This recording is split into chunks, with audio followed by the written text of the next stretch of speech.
Namaste. Shiva and Shakti. Consciousness and energy. Think of it. These are the two things that make up life. Consciousness and energy. If either of them is not available, life cannot happen. Now, all forms of life have some level of Shiva, have some level of Shakti. Usually most of them have a lot of Shakti, but relatively less or a lower level of Shiva or consciousness or Chetna.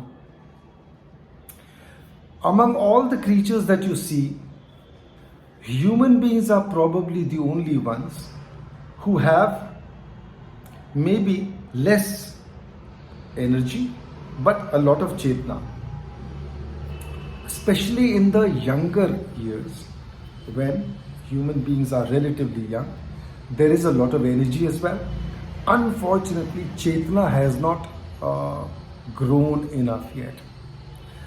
Usually what happens is, the energy that is available is allowed to be debased or to be wasted or frittered away in relatively unnecessary pursuits.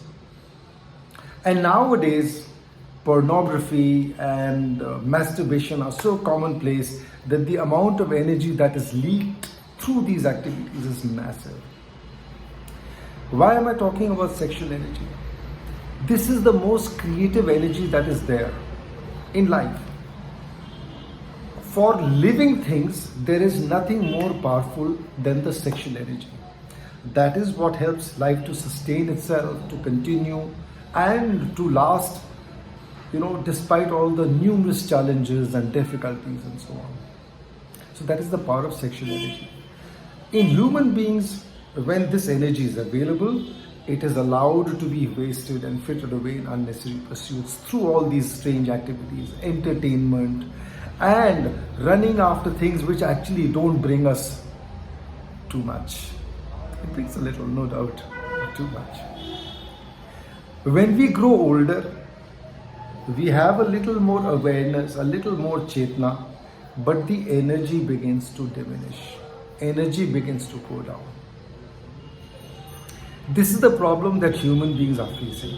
When we are young, there is a lot of energy, but very little Chetna. When we are older, the Chetna level may be a little higher, but the energy goes very, very low. Mismatch. It's only when the Chetna and energy start reaching more or less the same levels that a person can grow in the real sense of the word. And for human beings, what is meant by this word grow? To grow not just intellectually, creatively, but also spiritually.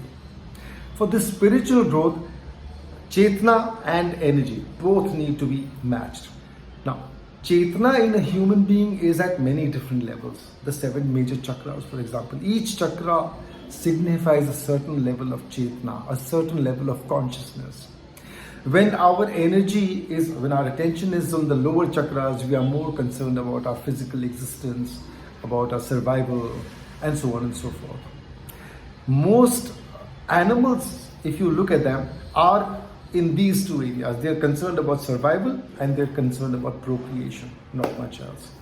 It is in human beings that now this energy becomes available for greater things or more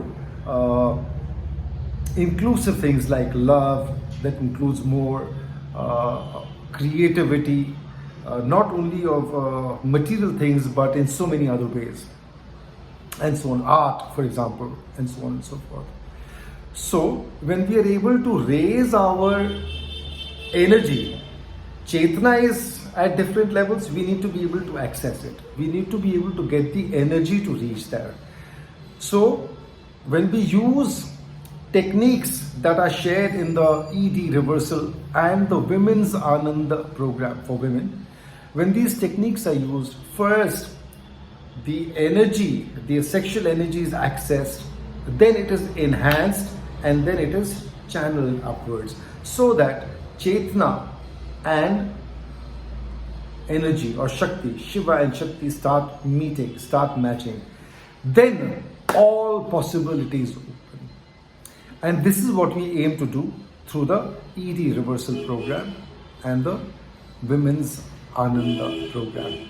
Please read about it, and the links are available at the bottom. You can click on them and join the groups. Namaste.